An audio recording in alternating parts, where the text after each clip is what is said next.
पीपीजीएन academy में आपका एक बार फिर से स्वागत है। पीपीजीएन एकेडमी अपने वीडियोस जो है लगातार यूट्यूब पर दे रहा है, तो आप ज़्यादा से ज़्यादा संख्या में हमारे चैनल को सब्सक्राइब कीजिए, हमारे वीडियोस को लाइक कीजिए और शेयर कीजिए। हिंदी की क्लास में हमारा टॉपिक जो था, जो हमने कल शुरू किया था, वो था वाक्य। ठीक है, तो कल डायग्राम के माध्यम से मैंने आपको वाक्य को कितने भागों में विभक्त किया गया है इसके बारे में जानकारी दी थी। इसके बारे में आप लोगों को बताया था कि वाक्य को अर्थ के आधार पर कितने भागों में बांटा गया है और संरचना के आधार पर कितने भागों में विभक्त किया गया है।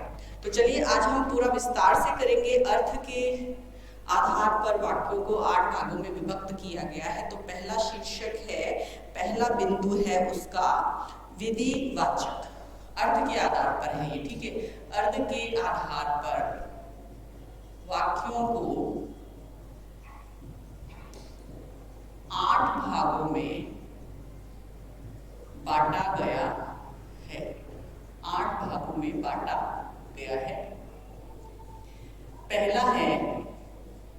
पहला बिंदु है विधिवाचक। विधिवाचक, विधि यानी तरीका होता है, ठीक है। तो देखिए, विधिवाचक में जिस वाक्य में कार्य के करने या होने का वर्णन, जिस वाक्य में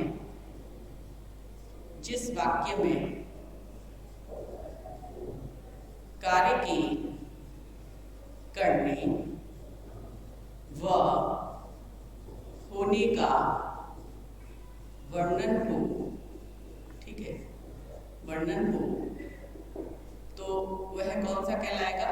वह कहलाएगा विधिवाचक वाक्य। तो जिस वाक्य में कार्य के करने या होने का वर्णन हो वह विधिवाचक वाक्य कहलाता है। वह क्या कहलाता है? विधिवाचक वाक्य कहलाता है।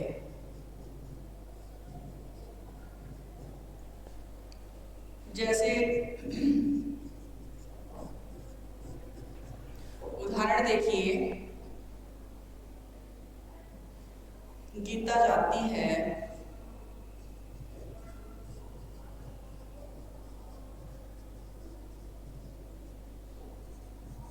आरती गाती है,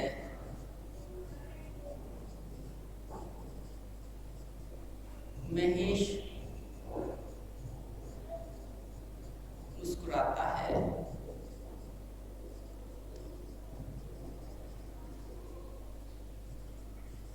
आनंद किताब पढ़ता है। तो ये ऐसे सरल से वाक्य हैं, ठीक है। इनसे पता चल रहा है कि ये कुछ ना कुछ क्रिया जो हो रही है, कुछ ना कुछ काम हो रहा है। तो ऐसे वाक्य जिनसे कार्य के करने का या होने का बोध हो, वर्णन हो, वह विधिवाचक वाक्य कहलाता है। दूसरा है, विधिवाचक के बाद में दूसरा देखिए, दूसरा है निषेधवाचक वाक्य। दूसरा है निषेधवाचक वाक्य। अब निषेध का मतलब तो मना करना होता है ना। निषेध का अर्थ क्या होता है? मना करना।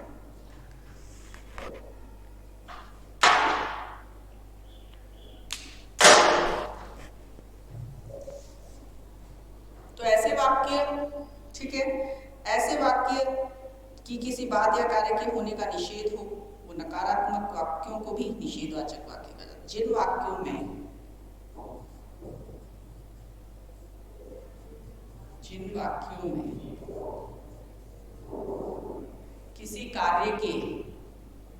किसी कार्य या बात के होने का, किसी कार्य या बात के होने का निषेध हो,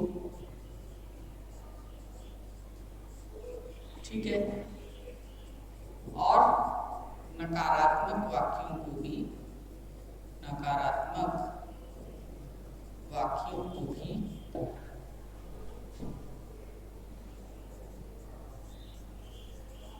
निषेधवाचक वाक्य कहा जाता है।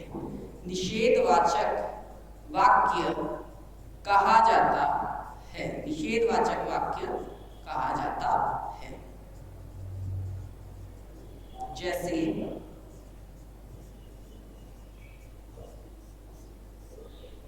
जैसे देखिए,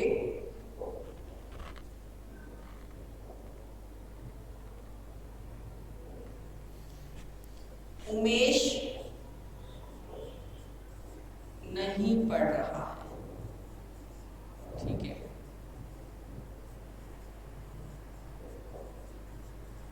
मम्मी खाना नहीं बना रही है।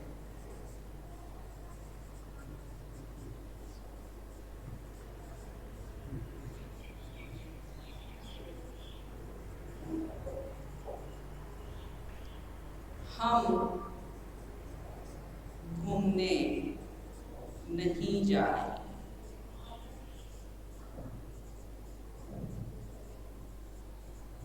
और जहाँ नहीं है, देखो नहीं है ना। कल की छुट्टी नहीं होगी।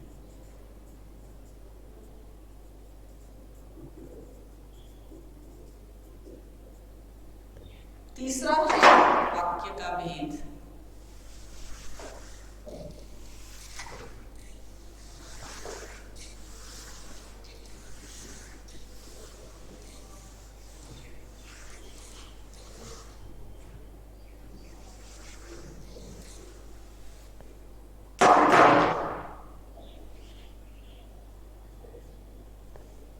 तीसरा वाक्य का भेद है निषेधवाचक के बाद में प्रश्नवाचक।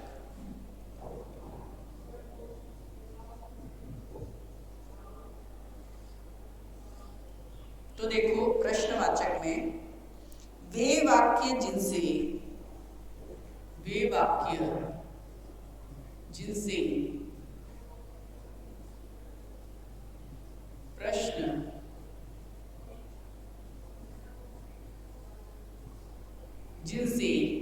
प्रश्न पूछे जाने का बोध हो, प्रश्न पूछे जाने का बोध हो, प्रश्नवाचक वाक्य कहलाते हैं। प्रश्नवाचक वाक्य कहलाते हैं।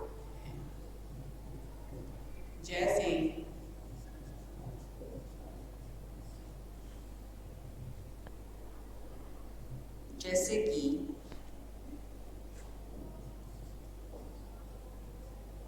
उसने आज क्या किया, है ना, प्रश्न पूछे। या दूसरा, रामू ने पौधों को पानी डाल दिया क्या।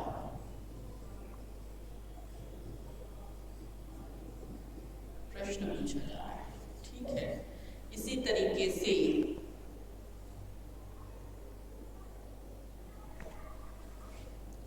रमेश अभी तक घर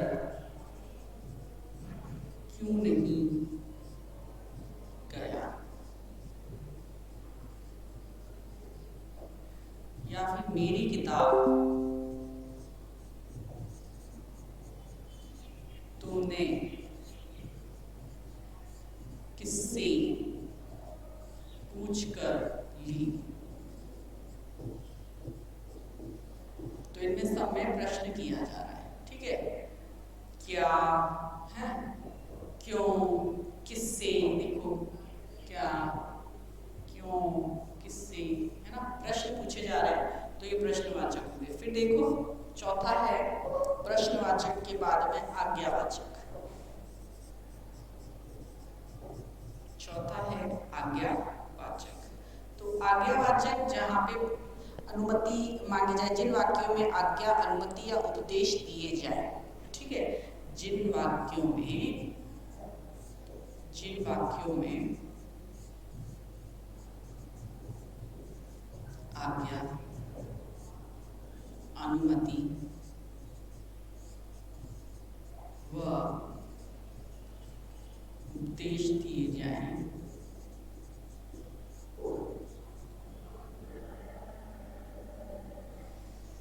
उपदेश दिए जाएं,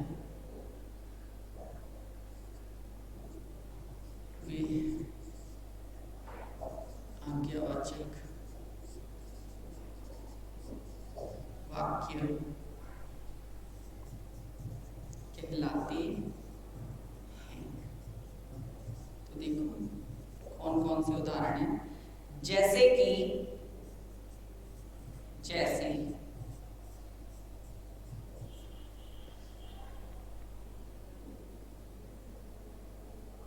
हमें सबसे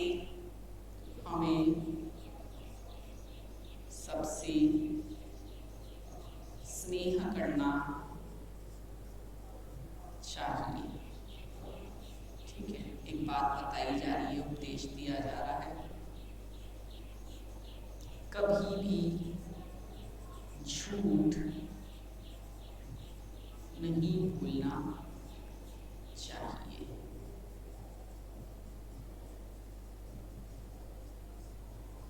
ठीक है, और फिर है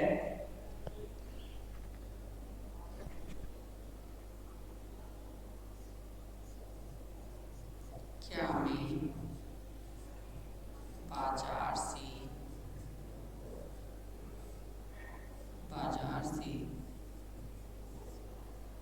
सब्जी लाने जाऊं? आज्ञा मांगी जा रही है ना, जाऊं। और तुम्हें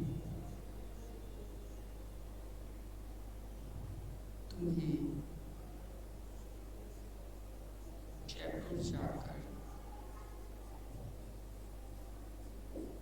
किताबें लानी होगी।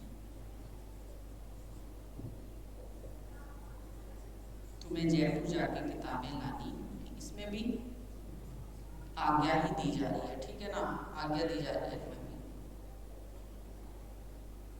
अब यहाँ पे तो क्या आ गया, क्या मैं तो इस वैसे तो ये प्रश्नवाचक में आएगा, क्योंकि क्या मैं बाजार से सब्जी लाने जाऊं, तो प्रश्न ही पूछा जा रहा है, तो ये तो प्रश्नवाचक में हो जाएगा। इसकी जगह हम कुछ और बना लेते हैं।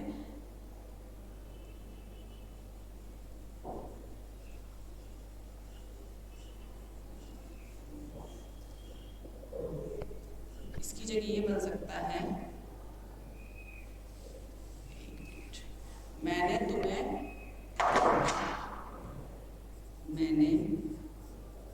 तुम्हें बाजार से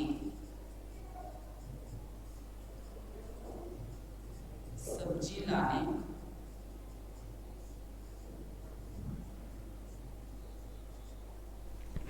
भेजा था।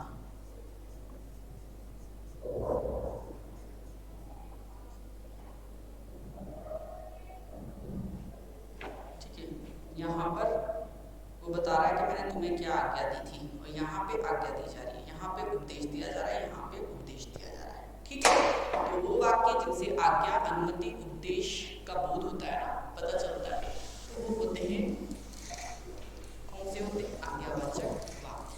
ठीक है, अब आगे देखो।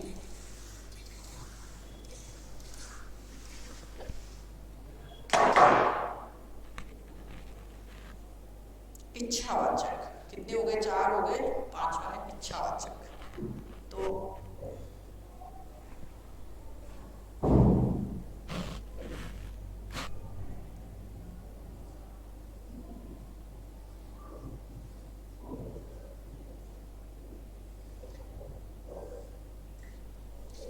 इच्छावाचक के अंतर्गत देखो, वे वाक्य जिनसे वक्ता की, वे वाक्य जिनसे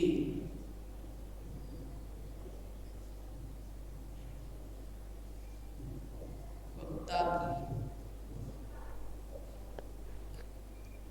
इच्छा, आशा, कामना, इच्छा, आशा, कामना, सबके इसके पर्यायवाची हैं। इच्छा कही है, शुभ कामना तथा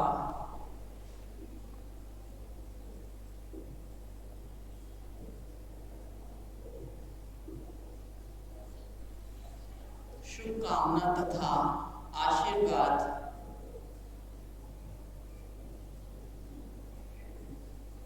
के भाव प्रकट होना वे इच्छावाचक वाक्य कहलाते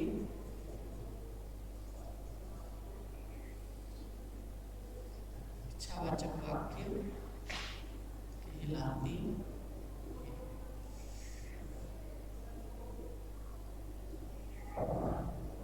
कौन से वाक्य कहलाते हैं? इच्छावाचक वाक्य कहलाते हैं। अब देखो आदि के भाव प्रकट, ठीक है। आपकी यात्रा मंगलमय, जैसे आपकी यात्रा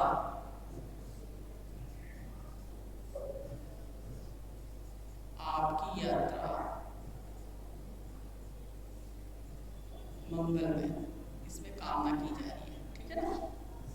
दूसरा देखो, दूसरा है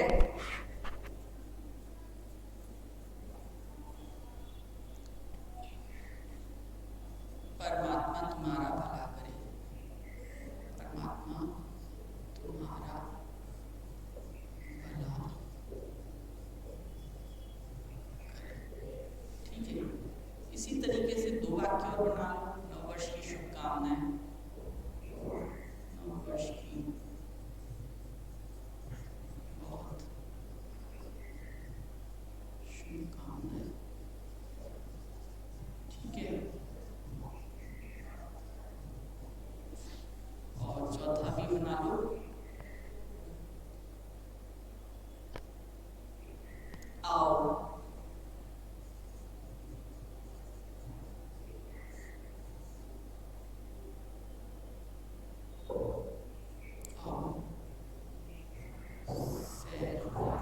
आओ सैर करने चले, आओ सैर करने चले। तो ये हो गए, आपकी यात्रा मंगलमय हो, परमात्मा तुम्हारा भला करे, नववर्ष की बहुत शुभकामनाएं, से आओ सैर करने चले। ये हो गए इच्छावाचक, जो इच्छा को प्रकट कर रहे हैं। छठा देखिए, छठा है संदेहवाचक। छठा कौन सा है? संदेहवाचक, संदेहवाचक वाक्य। तो संदेहवाचक वाक्य कौन से होते हैं? वे वाक्य जिनसे कार्य के होने में शंका या संदेह उत्पन्न होता है, ठीक है ना। वे वाक्य जिनसे कार्य के होने में शंका या संदेह उत्पन्न होता है वह कहलाते हैं संदेहवाचक वाक्य। जैसे कि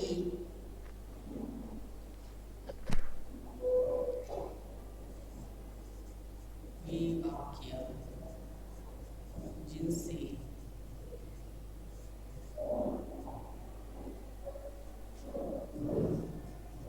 कार्य की होने में संदेह या शंका उत्पन्न होती है, संदेह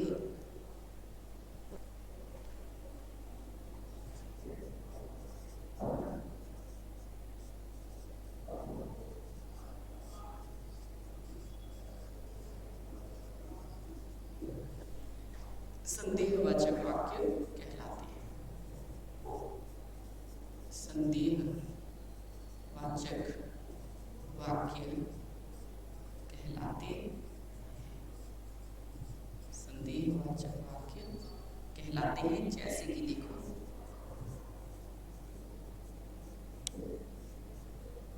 जैसे कि देखिए पहला वाक्य है,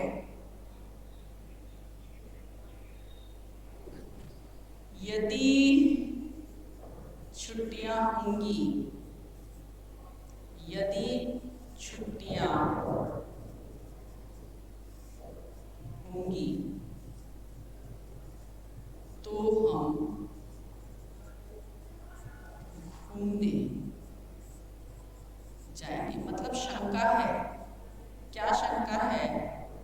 शंका है कि भाई छुट्टी हो भी सकती है और नहीं भी हो सकती, तो अगर होगी तो हम जाएंगे घूमने, ठीक है ना। दूसरा देखो, दूसरा वाक्य देखिए,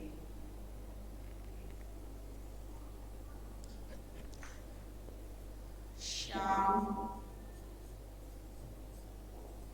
संभवतः आज मुंबई से आ जाए। किसी के आने का पक्का नहीं पता है, आ भी जाए और नहीं भी आए। फिर तीसरा देखिए, तीसरा वाक्य है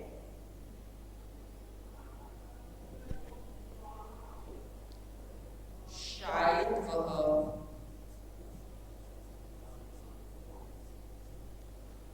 दसवीं कक्षा में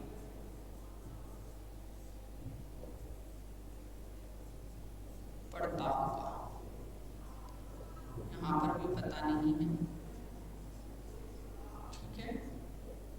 तो कैसे शब्द आ रहे हैं? यदि छुट्टियां होंगी तो हम घूमने, यदि यहाँ पे लग गया, संभवतः लग गया, है ना, शायद लग गया, तो श्योर नहीं है, पक्का नहीं है किसी बात का, लेकिन हो सकता है, हो भी सकता है, नहीं भी हो सकता है ना। और शायद कल तक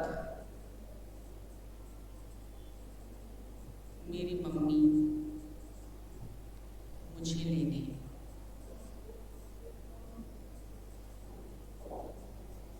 आ जाएगी।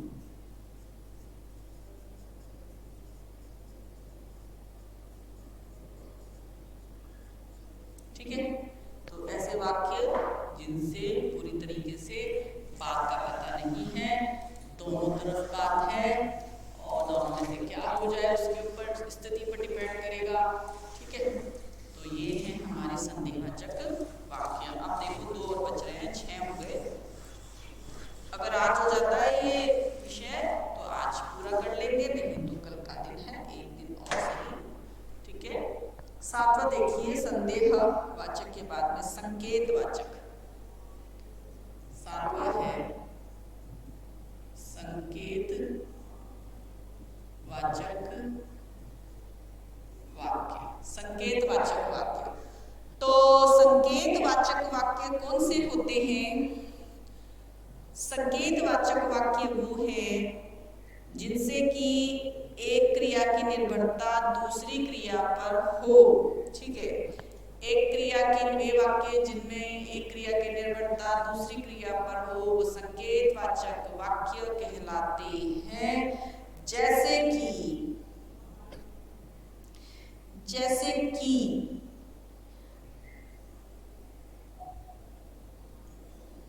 नहीं, मैंने संकेतवाचक तो करवा दिया ना, अभी संकेतवाचक ही करवाया। संकेत, हाँ, वे वाक्य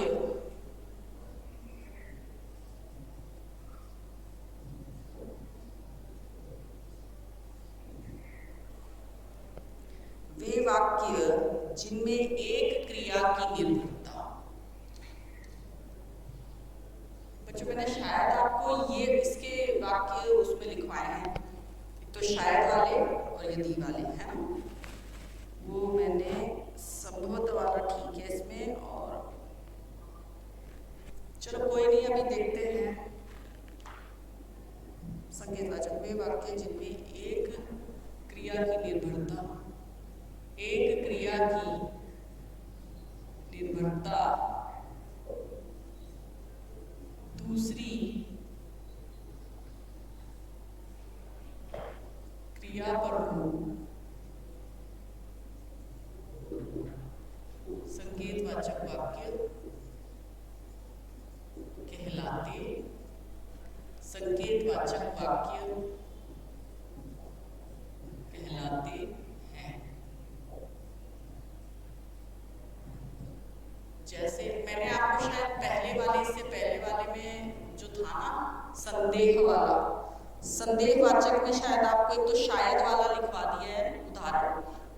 तो वो जो शायद वाला जो उदाहरण है वो आप इसमें डालिए, इसका है, ठीक है। शायद के मैंने 2 लिखवाए हैं, शायद तीसरा और चौथा है वो, ठीक है। तो शायद वाले उदाहरण इसमें डालिए आप लोग, ठीक है। संभवतः वाला तो रहेगा संदेहवाचक में, ठीक है, और हो सकता है उसमें एक आप संदेहवाचक में ये वाला कर लो। देखो संदेहवाचक आपने पहले किया है ना, संदेहवाचक, तो संदेहवाचक में मैंने आपको 2 करवाए हैं शायद वाले, वो शायद वाले उदाहरण आप इसमें दीजिए, ठीक है। और इसमें एक आपको शायद मैंने यदि वाला करवाया है, ठीक है, यदि, तो यदि वाला भी कोई इसी में आएगा, इसमें आएगा यदि वाला भी। तो आप संदेहवाचक के 4 उदाहरण लिख लो। राम श्याम, एक तो ये वाला लिखवाया है राम संभवतः आज, उसको काट दो आप लोग, काटो नहीं, काट के नहीं, इसमें संकेतवाचक में डालने हैं वो वाक्य, मैंने इसके उसमें करवा दिए हैं, है ना। तो राम संभवतः आज ही आ जाए, ठीक है, आज ही आज आ जाए, आज ही आ जाए। फिर दूसरा देखिए, दूसरा है शायद मैं कल मुंबई जाऊं, ठीक है।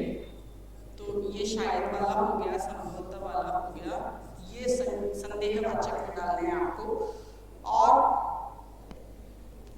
वह 10वीं कक्षा में पढ़ता होगा, वह 10वीं कक्षा में पढ़ता होगा, ठीक है। ये इस वाले में डालने हैं आपको संदेहवाचक में। 4 जो मैं करवा रही हूँ उदाहरण इसमें उसको कट करके उसमें डाल दीजिएगा। फिर देखिए, हो सकता है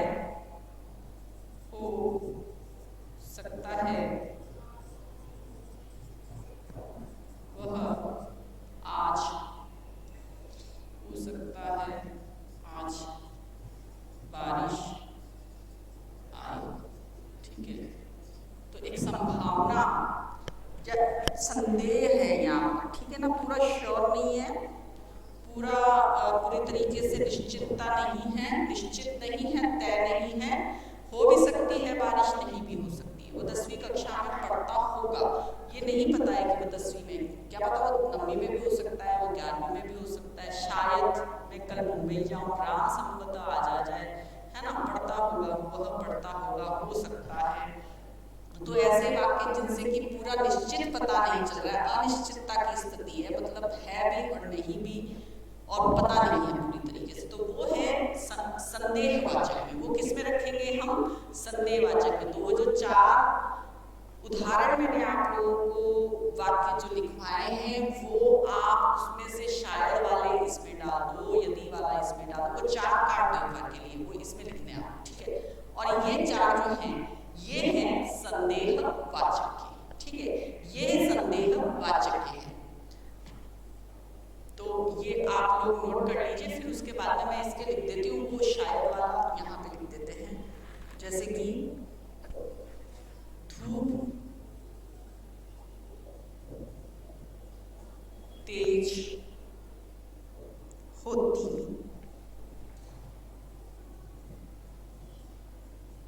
तो ड्रेस सूख जाती। अब ये ड्रेस शब्द जो है इंग्लिश का है, इसकी जगह आप अगर कर सकते हो तो पोशाक कर दो। वैसे ड्रेस भी हम बोलते तो ड्रेस ही है ऐसे, ठीक है। दूसरा देखो, दूसरा है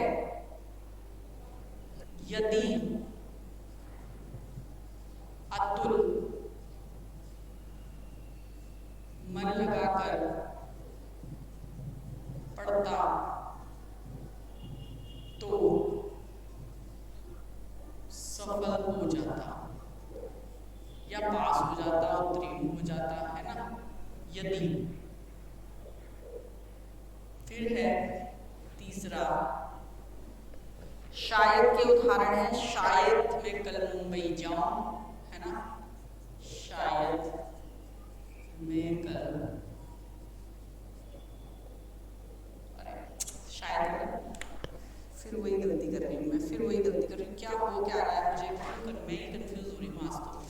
शायद वाला तो मैंने ये वाला दिखा दिया ना, फिर मैं वही गलती कर रही हूँ। ओके ओके,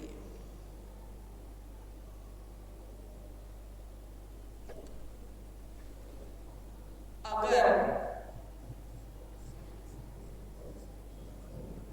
तुमने कहा होता तो वह अवश्य आता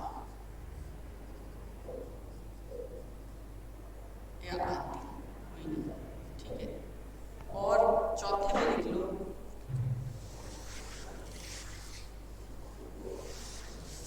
चौथे में लिखिए आप लोग,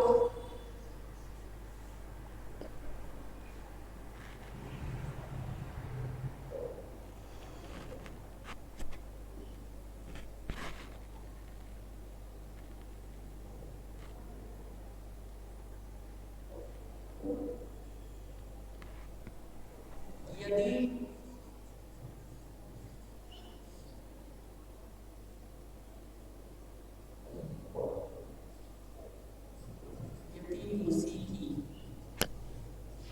शादी हुई, शादी, ये बहुत लंबा हो जाएगा, लेकिन यदि मौसी की शादी इसी महीने होगी तो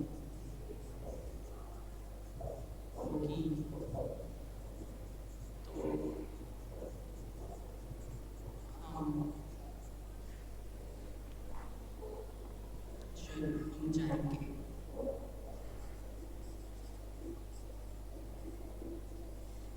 ठीक है, यदि मौसी की शादी इसी महीने होगी तो हम जाएंगे। ठीक है, ये हो गए संकेतवाचक। अब आठवां देखो, आठवीं में देखिए, आठवां है विस्मयादि बोधक, आठवां है विस्मयादि बोधक।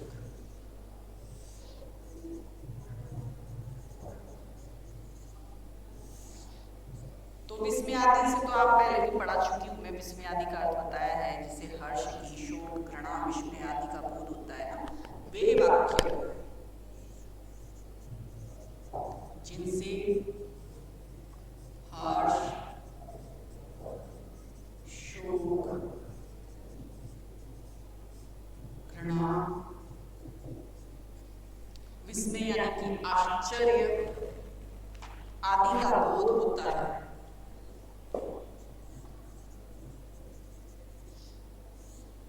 आदि का बोध होता है, वे विस्मयादि बोधक, विस्मयादि बोधक वाक्य कहलाते हैं।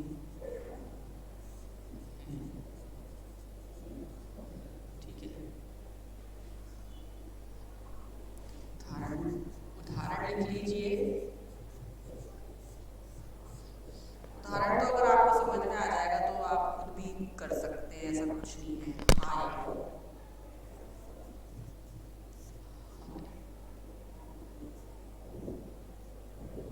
मैं बर्बाद हो गया। देखो ये चिन्ह के बारे में बताया था, विस्मयादि बोधक चिन्ह, ठीक है ना, इसी से पहचान रे, ठीक है, रे खुशी का होता है ना, रे हम जीत गए, है ना, खुशी का एहसास, हम जीत गए। ओहो,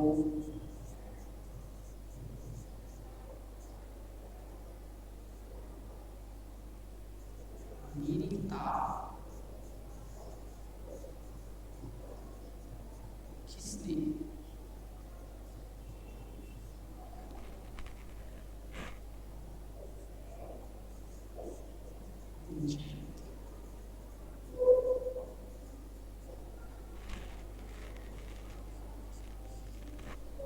फिर है,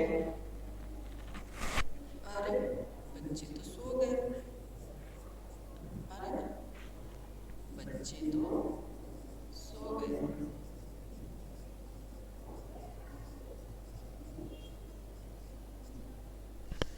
बच्चों, ये है हमारे वाक्य के भेद अर्थ के आधार पर।